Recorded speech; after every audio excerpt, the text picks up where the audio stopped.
Welcome, welcome, welcome. My name is Siege Fairy, VGC. The VGC in this case stands for Very Good Content, which is what I hope to be making here today. Last week, I put out a video that was explaining Baking Bread. Baking Bread is a competitive doubles team, specifically for use in the VGC format, which I think stands for Video Game Championships. I'm not really sure. Anyway, I went down the team that I made and how I thought it would play out. Unfortunately, I still can't play it on the ladder because Haka here is a Roaring Moon. Roaring Moon and all the other Paradox Pokemons are just banned from the ladder until Series 2. I don't know what the official name of everything is. Anyway, it starts on February 2nd, which, if everything goes as planned, will be tomorrow whenever this video comes out. Oh, that Skiddo's adorable, isn't it? Anyway, I did play about 30 or 50 matches on the casual ladder. Most of the most of the teams that I was fighting on are going to be perfectly legal in the ladder whenever I can actually play with Haka. There were a handful of teams that I played that were using a Charizard or a Greninja. Greninja, as well as Cinderace. So those Pokemon, as far as I know, are not going to actually be allowed on the ladder. And there was like one or two Treasures of Ruins that I ran against. So those are, something that I didn't need to do.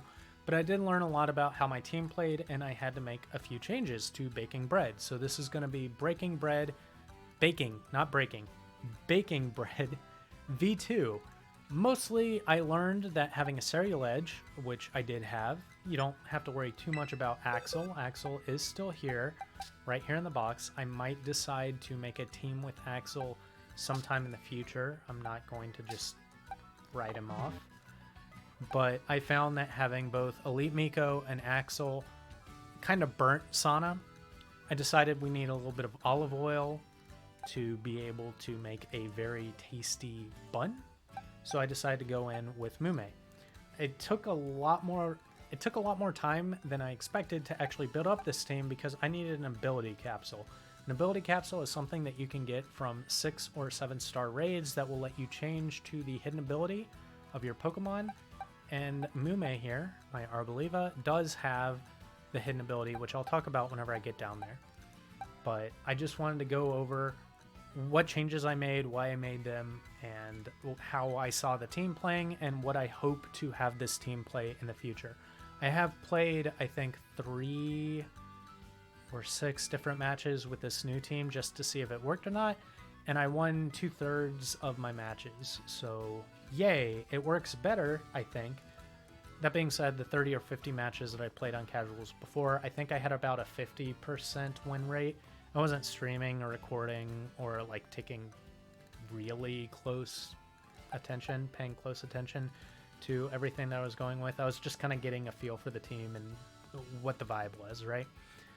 But I think a 50% win rate is okay. I think that's pretty standard in most competitive games.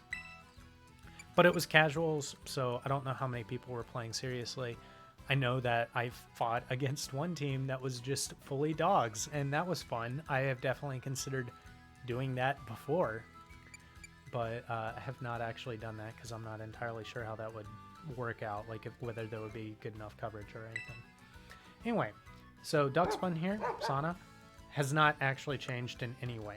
Body Press is the only way that I can deal damage. I have Protect to be able to stall a little bit if I need it, Agility to get a speed boost, and then Baton Pass to be able to pass off that speed boost to other Pokemon, as well as any procs of Well-Baked Body that I have, which, yeah. Sana here is very, very tanky. Despite not having a very good HP, I've buffed up the HP as much as I can. It's max EV investment. I did put a lot of EV investment into special defense as well so that I could raise up the relatively low special defense. But I found that whenever I had Sana there, because Sana only has 2 weaknesses with, Steel and Poison, because it's pure fairy type, I found that it takes 2... I had a few times where 2-hit KOs came around, but most of the time it was a 3 or more hit KO. Like, Sana is tankier than I would expect, especially once I get a defense boost in there. And I don't know if I was just lucky that most of the things attacking Sana were actually going after her super buffed defense or not. But I think one thing that I noticed here was that I had a tendency that if I got one boost of my well-baked body and agility, I just kind of tried to pass it off as quickly as possible so that I didn't have Sana die and be able to miss out on those boosts on a Pokemon that could use it. That being said, the Pokemon that I mostly, almost exclusively, if not actually exclusively, passed to were either Tinkaton, Kyla here, or Goodra. And I think it worked out really well, especially with Tinkaton, who resists so many types. Like, Fairy Steel is an amazing type combination. The only weaknesses we have to worry about there are like ground and fire, I think. I think those are the only two weaknesses. But both Goodra and Tinkaton are very specially defensively bulky, and especially Tinkaton with an Assault Vest here. And having those defense boosts make them both very, very sticky. Like, I think if I got a defense boost on Goodra, it was very... People could 2-hit KO her, but I think most of the time it took maybe 3 or more hits. Tinkaton usually took like 4 or 5 hits to KO. Just so good. But I think one thing that I had a habit of doing, and I'm not sure if it's something that I want to try and do something a little bit different, is I ended up passing off as quickly as possible instead of like trying to stick around and do a little bit more damage via body press. I don't know if that's a good strategy or not. There were a few times that I didn't want to pass on, like a few times when Sana was the last Pokemon alive, or there was no one in my backline that I could baton pass to where I had to rely on that. And there was one time that I got paralyzed and I didn't want to pass on paralyzation because baton pass does pass on any status conditions you have as well.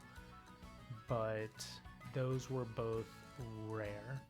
I do know that whenever Sana comes back into the match, she doesn't do a lot, because usually by that time I don't have anyone to proc off well-baked body. So my defense is good, but without any huge defense boost, body press is not doing a ton of work unless the Pokemon happens to be weak to fighting. Mental Herb has only procced up once, period. Now, that one time it was good to have, and I think I'm still keeping Mental Herb because it just prevents Taunt, it prevents Torment, it prevents anything that would keep me from passing off those boosts. And I think that's worthwhile, but I'll see how it plays. I'll see how often it comes up, and if it is something, I might consider changing that to some other item. I just don't know what I would change it to right now. So Armarouge Elite Miko is the fire Pokemon that I decide to go with. I decide to get rid of Axel, my Serial Edge. I wanted to get rid of one of them because Armarouge, being Fire Psychic, and Serial Edge being Fire Ghost, they share so many of the same weaknesses. Ghost and Psychic are both weak to Dark and Ghost, and it's just really, really painful. On top of everything that Fire is weak to, like Water, Ground, Rock, I found that having so many weaknesses shared between two of my Pokemon were just really painful. I did have the combo a few times, and it was really fun to be able to Lava Plume with Serial Edge, boost up my Armarouge, and then destroy the entire other side of the team with Lava Plume. But that happened a few times, not that often. Serial Edge was actually more consistent as far as dealing damage. Like Serial Edge just has more coverage move with Ghost, Grass, and Fire as opposed to Armarouge, but since I need Lava Plume to be able to proc Well-Baked Body, and Lava Plume on Elite Miko actually does damage, I decided to keep Armarouge more. Plus, Armarouge did was even though Armarouge was less consistent, she was much more impactful whenever she did stick around. I decided to keep Lava Plume because I need it for Well-Baked Body, obviously.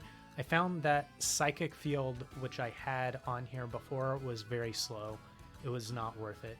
I kept it around for 3 different reasons. One was to boost up my Psychic moves. I had Expanding Force here too. One was because I was carrying a Psychic Seed, and that would boost up my special defense if I needed it.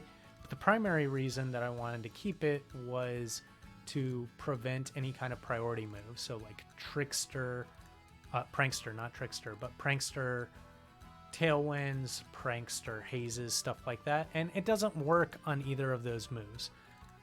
Psychic Field prevents priority moves from targeting enemies, and Tailwind targets your own side, not enemies, and Haze doesn't target anyone. It basically just affects the entire field. So having a Psychic Field up didn't actually prevent, say, a Murkrow or a Talonflame from doing anything like that. So I decided to get rid of it. It was very slow. It was very niche, even though I had so many things built into it. And because of that, I also got rid of Expanding Force. If I can't set up Psychic Field, having Expanding Force is not going to be super great. I'm not going to get as much use out of it as I could if I had a Psychic Field. I went with Psychic, and the reason I went with Psychic is because it has more base power. It's going to do more damage. I also wanted something to go after the special defense as opposed to defense. And this also has a chance of lowering special defense, so it would be doing even more damage and letting, say, my Goodra do a lot more damage in the future as well. I did change to Protect because there's been so many times that I've been one-hit KO before I can really do anything. Like when a Goldingo comes out, the Goldingo I think has slightly less base speed than Armarouge does, but because I don't have any speed investment, if the Goldingo has any kind of speed investment, it's going to be outspeeding my Armarouge, and I found that always was the case. And if Goldingo throws down a Shadow Ball at me, I'm dead.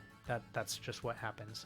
Same thing with any Pokemon that has like a Dark Pulse or a Crunch or anything like, I'm just dead.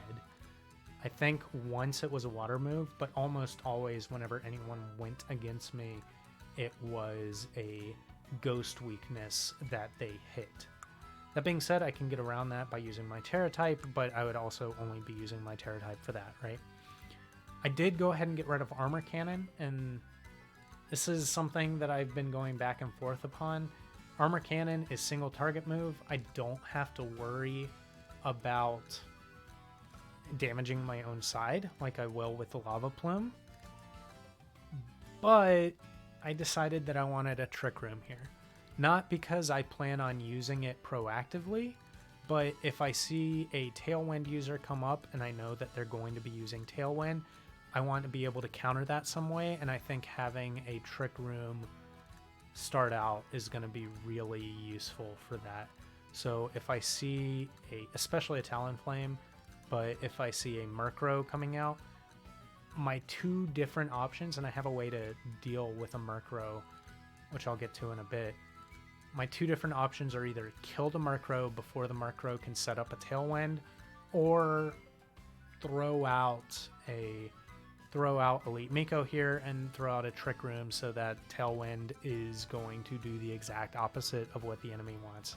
At least for 5 turns, I'm going to be faster or move first compared to them. But I do have everyone except for Tenkaton with Protect, so if I do want to use Lava Plume, I can.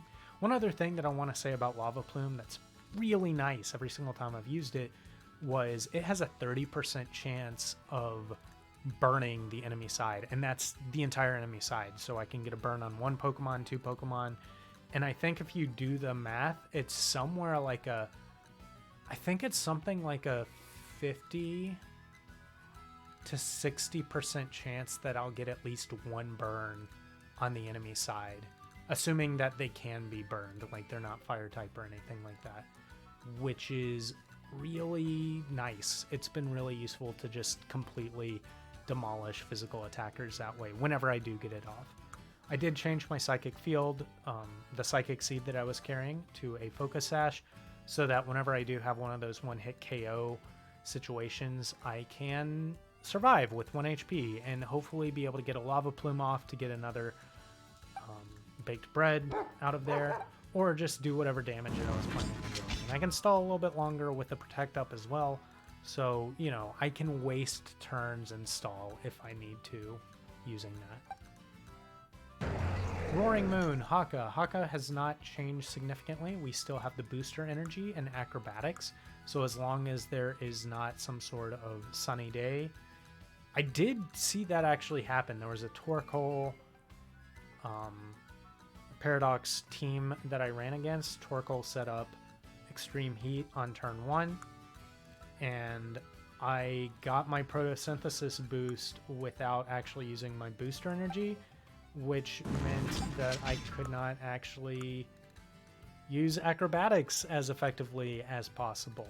That being said, because I had the attack boost and because I was mostly hitting things for super effective with acrobatics, it didn't really matter. I was still one-hit KOing, but it was just unfortunate. Booster energy did proc as soon as the intense heat went down, so that's just something to be aware of. Also to be aware of, it seems like booster energy or Photosynthesis procs after all other abilities. So there was one time when I got intimidated, so I had a attack nerf, which made my speed my highest stat, and I got the speed boost instead of the attack boost that I would have liked. So just to be aware if you're planning on using any kind of Pokemon like Roaring Moon or any of the other Paradox Pokemon, how all that interacts. I used to have Dragon Claw here as like a dragon stab move, and I found I don't want to use it because fairy types exist and fairies are just immune to dragon moves, you know? But the other thing that I noticed is I have really good neutral coverage. Like, dragon moves are really good at taking on other dragons, but otherwise they're mostly used for neutral coverage. And between flying and dark, I have pretty good neutral coverage already. And especially if I Terra to flying, both of those are stab. So I got rid of Dragon Claw as something that was not necessary, and I picked up Tailwind just so that I can have another Tailwind counter. Basically, if someone uses Tailwind, I can counter Tailwind and we're back on even footing. The few things that I do want to mention here are there are a few Pokemon that do resist both of my stabs. They're dual types. Tinkaton, for example, resists both flying because of steel as well as dark because of fairy. And Lucario would be... No, actually Lucario would not. Lucario would resist Throat Chop, but would not resist Acrobatics because fighting steel, I would be neutral on. So I think it's really just Klefki and Tinkaton that would be able to resist both of my stabs. I'll have to look a little bit later, but I think that Flying Dark actually does have pretty good neutral coverage.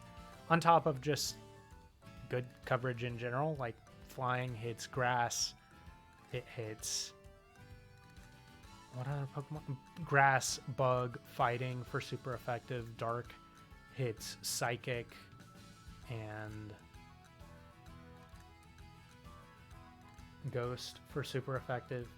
One thing to note defensively, Dragon Dark just dies to fairy moves, so that's just something I need to know about. If there's something that has fairy coverage, I either need to not be Roaring Moon or I need to Terra my Roaring Moon. I've used Terra on Roaring Moon more so than other Pokemon, more defensively than offensively, although occasionally I've used it to be able to get as much out of my acrobatics as I can, but it's just something to be aware of. One thing to note is that Sylveon exists. Sylveon usually runs Pixelate. Pixelate is something that makes normal moves have a boost, so a 30% boost, and it also makes those normal moves fairy type, which sucks. Usually what I've seen has been they use Hyper Voice. Hyper Voice hits both enemies on the other side, and with the normal boost, it's basically doing 90 power on both, which will kill Roaring Moon. Throat Chop will actually cancel out Hyper Voice, but the one time I tried to do that, the Sylveon predicted what I was going to do, and I don't think it's hard to predict that, because there's like 3 good dark moves that Roaring Moon could have. One is Jaw Lock, which keeps them all in there. One is Throat Chop, which will prevent any sound-based move like Hyper Voice or Torch Song from being used. And the last one is like Night Slash, I think, which has a little bit less base power but a higher crit range. So I think it's very obvious to predict that, and I just got hit with like a Moonbeam and that one hit KO me. So it's just something that if a Sylveon does come out, I would love to Throat Chop to prevent the Hyper Voice from coming out. And I have enough speed to be able to outspeed Sylveon without too much of a problem. But the one time I tried to do that pro level strat, I just got Moonbeamed instead. So it sucks. So yeah, that Roaring Moon has been good. Roaring Moon has been consistently good. It's just the fairy weakness is really, really debilitating. Tinkaton. Tinkaton has been fantastic. The biggest problem with Tinkaton is it doesn't attack hard, like at all.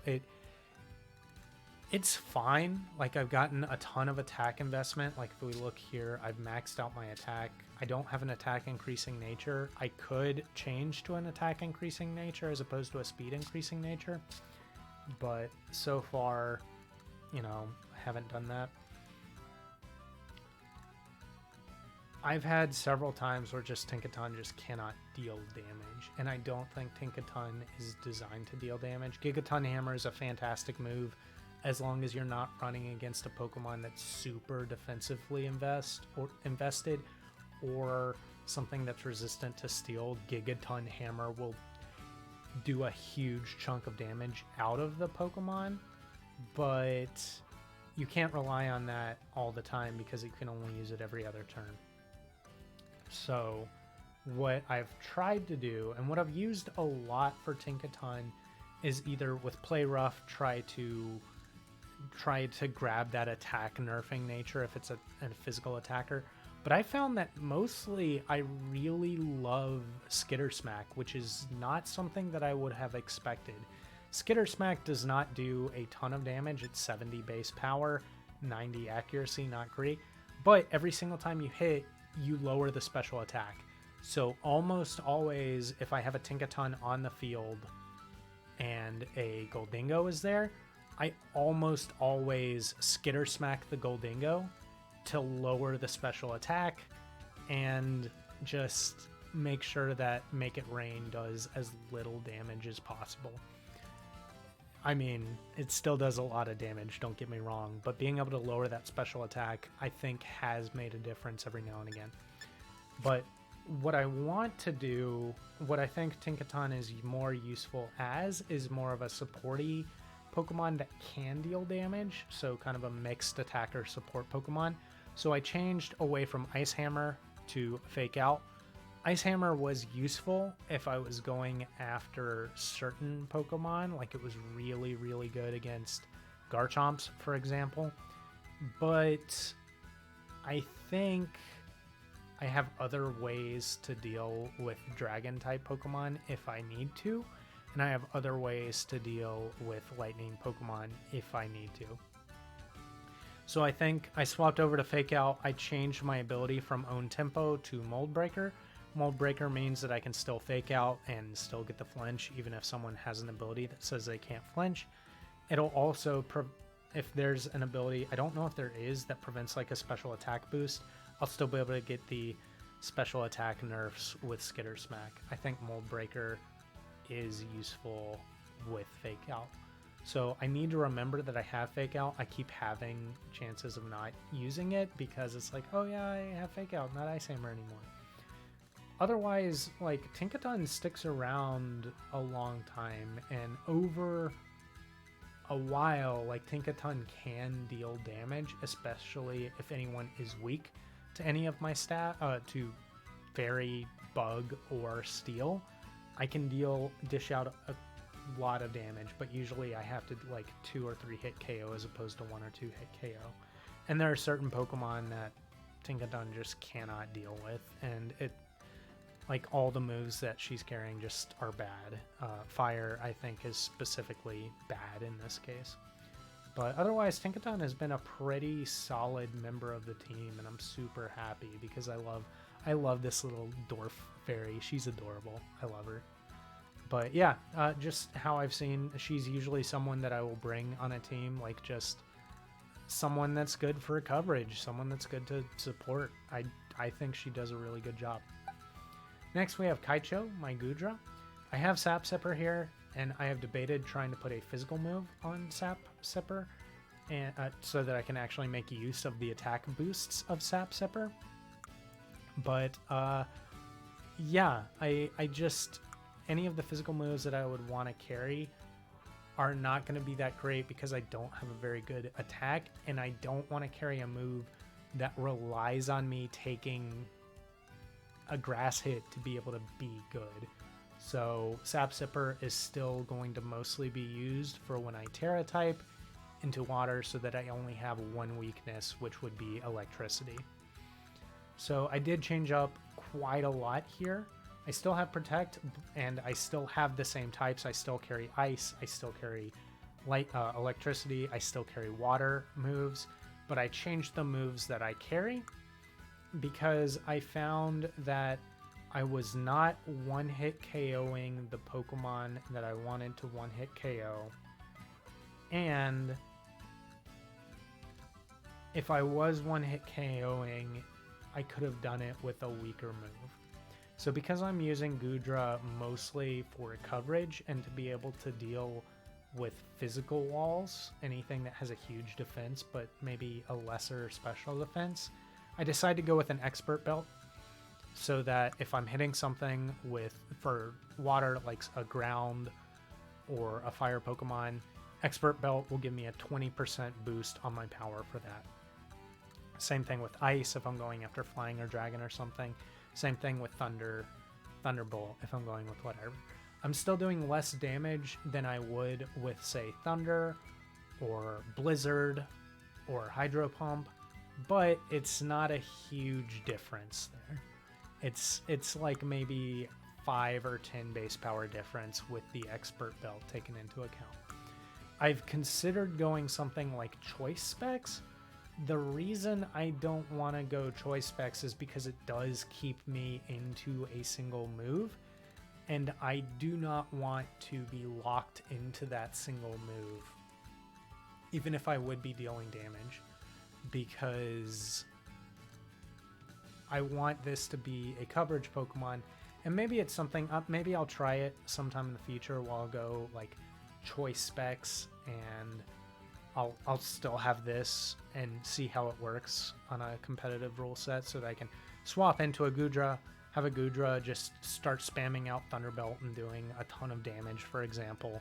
And if they swap to a ground Pokemon, you know, I'm kind of out of luck. I have to either swap out and have someone else do the damage or something else. If I do that, obviously I have to get rid of Protect and swap that for something else. So we'll see what I end up doing. I think for the time being, I'll try out what I have now and just have more of someone that can swap between different targets and hopefully hit super effectively. Muddy Water is also the only move that I have that has less than 100% accuracy. It has 85% accuracy, which is actually going to be less accuracy. I'll be missing more often than a Hydro Pump with the wide lens that I had previously. But Muddy Water has the added benefit of lowering accuracy. I don't know what that accuracy is. I think it may be like 30 or 50%, but regardless, it's really nice. It also hits both sides of the field, so I have even greater chance to lower at least one of the Pokemon's accuracy. So that's just something to keep in mind. I haven't seen a lot of huge weaknesses as far as Goodra goes. I did boost up the defense quite a lot to be able to make up for Gudra's relatively low relatively low actual defense. And whenever I do pass on some defense boosts from Sana, it's nice. It works out well. Now, finally, we got rid of Serial Edge, and we have Mume here, my Arboliva. Mume is designed to be a tank. If we look here, I've maxed out HP, and I've given more or less equal special defense and defense investments. Since special defense is the higher defense that I have, and I can boost up my defense via some Sana passes, I decided to decrease, to have a special defense increasing nature. Now, Arboliva is very, very slow, and that's just what the case is. If I do have a Trick Room out, that means that Arboliva is going to be going really great. I did not go around and get a 0 EV or 0 IV Arboliva or anything to like minimize the speed. If I really cared about doing that, I would have had a special defense increasing nature and a speed decreasing nature. So if I do have a Trick Room set up and they have like a Slowbro, or they have some of those really slow, bulky rock Pokemon, that they're going to go before me probably, but just something to keep in mind. I do have Protect, and the reason I have Protect is because Protect is good, but also because I finally got my ability capsule, or whatever it was, to be able to swap to the hidden ability, Harvest. Harvest may create another berry after one is used. I have a citrus berry as my item. Oh, I ate my citrus berry. I need to add a citrus berry real quick. So I have a citrus berry as my item. What the citrus berry does is it, at 50% health, you will eat it and you will gain 30% health back. So there are other berries that you can use. I decided that heal more. I decided not to go with those because they proc, as far as I can tell, at 25% health, and they give you 50% health back. That's a little bit too close for my liking. Citrus berry is just more consistent, I think. So I have Harvest, and that means I can eat my citrus berry whenever I go to 0, or whenever I go to 50% health, and then I can kind of stall, and I have a 50% chance at the end of every single turn to be able to get my berry back. And the reason I don't have a berry, and I had to put one on real quick, was because I was testing this out against the Treasures of Ruin, which I finally unlocked a few of them, and I need to go and capture the rest of them. And I found it was really consistent on getting that berry back and like immediately eating it. So I think that's really, really good to be able to tank with. Apparently, you can use a similar strategy with, not Arboliva, but Tropius, I think, the grass flying Pokemon. So I think Arboliva is just generally better on that. Otherwise, I have Giga Drain. Giga Drain is not the most damaging grass move. You know, you could get Energy Ball instead, and it has like 5 more base power. But being able to get HP back and be able to stall even more is great. Pollen Puff I went with. It is a bug move. Bug is not a great attacking type, but 90 base power is a lot, and more importantly, it allows me to heal my other side. So if I have an Arboliva out and say a Tinkaton, I can just give a 50% health over to Tinkaton, and it would take even longer for them to take them out. I don't know if I'm going to be regularly relying on that, because with such a low speed, it's not like I can react. I have to predict whether my opponent or whether my partner is going to be alive or not. And I think it will fail if I try to heal my ally and my ally actually dies before my turn comes up. Earth Power I decided to get because I need ground. I found several times where having a ground move would be really, really useful, and I just didn't have it against fire Pokemon, against steel Pokemon. It's just nice to have more coverage. So that's part of the reason that I went with Arboliva as opposed to other Pokemon.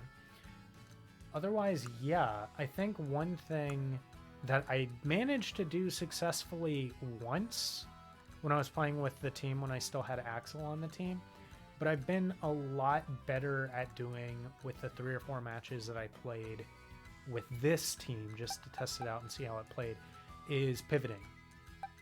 So I think this team is going to be really good for pivoting, and that's part of the reason that I wanted to go with the grass Pokemon. Is with the grass Pokemon, I can bait out fire moves, and if I'm baiting out a fire move, I could swap to Dachsbun, Sana, or I could swap to Elite Miko, who A, would not take damage, but B, also be boosted. I can bait out a grass move. Well, actually, I don't have anything that's weak to grass as it is. But if I could bait out a grass move, I could swap into Goodra. If I'm baiting out a ghost move, say with Psychic here, I can swap over to Arboliva, who would be immune because of normal typing. So yeah, I think that pivoting, taking less damage, I have 2 dragons who would be resistant to any of the elementals, so fire, grass, water, electric. So it's just something that I need to get better at, predicting what the enemy is going to do and swapping to either be immune to damage or take less damage in general. I also have Flying Terra type here on Haka, so if I am Terra'd, I can just be immune to ground. Also, the Terra type that I have here is Poison. I decided to go with Poison even though I don't have any Poison moves, because Poison is not really a great attacking move. Like, it only hits Fairy and Grass for super effectively, so I didn't see the point of carrying Terra Blast and doing Poison. It just didn't seem worth giving a move slot to. But the reason that I went with Poison is because Poison does not share any of the weaknesses as Grass normal, and it actually resists some of the types that I'm most worried about here. I think the one that comes to mind most is fighting. It resists fighting. It resists bug, although I don't think there's going to be a lot of bug moves running around. Now, that being said, Poison is weak to ground. I don't think that's a huge problem because grass resists ground, but I did get KO'd by an earthquake once I Terra typed. This is very obviously like a defensive Terra type. It also makes me immune to poison, so if I think that someone's going to try and toxic me or something like that and try and get rid of my whole walling strategy, I can just Terra type into poison and be immune to the toxic damage. I debated going Steel, but the reason I did not want to go Steel was because Steel is still weak to fire, Steel is still weak to fighting, so it would not be as good as other Pokemon, I don't think. So yeah, that's kind of how the team is shaping out. I need to get better at pivoting. I think that having a grass normal Pokemon with some grass coverage as well as some ground coverage kind of fills out some weaknesses there. It also lets me bait out some things that I can hopefully swap into some nice pivots in there. It lets pivoting be a lot better strategy. So I think having Arboliva here is going to be really, really nice as opposed to having like just a ton of fire resist. I don't know if this team is still kind of slow. Like, we have agility here that makes up for any kind of slowness weakness, but I think I might be over relying on that. Haka's pretty fast. I've made Tinkaton about as fast as I can expect, but I don't have a lot of speed investment anywhere else. And none of, like, Goodra and Armarouge are not going to be very fast. And Mume is obviously not going to be very fast. So, yeah. I am enjoying the team. It has a lot of Pokemon that I really, really love. It has Sana. It has Kyla, which I absolutely adore. And I'm getting to love Elite Miko a lot, too. Like, I think she has a lot of really good potential with Lava Plume, especially when you can build a team around that. But yeah, so I think if things go as planned, Wednesday, maybe Thursday, I'll be streaming on my other channel and trying to go up the ladder and see if this team works out pretty well. Or you know, try and see how I can do on the ladder when people are actually trying to play competitively as opposed to casually, where some people I'm sure were playing competitively, but some people weren't. Anyway, that's gonna be me for now. I wanted this video to be a lot shorter than V1, but it's not. I guess I talk too much. Anyway, thanks a lot for watching. Hopefully I'll see you again next time when we either stream or when I have an update after week 1 of actually competitively playing. But yeah, bye!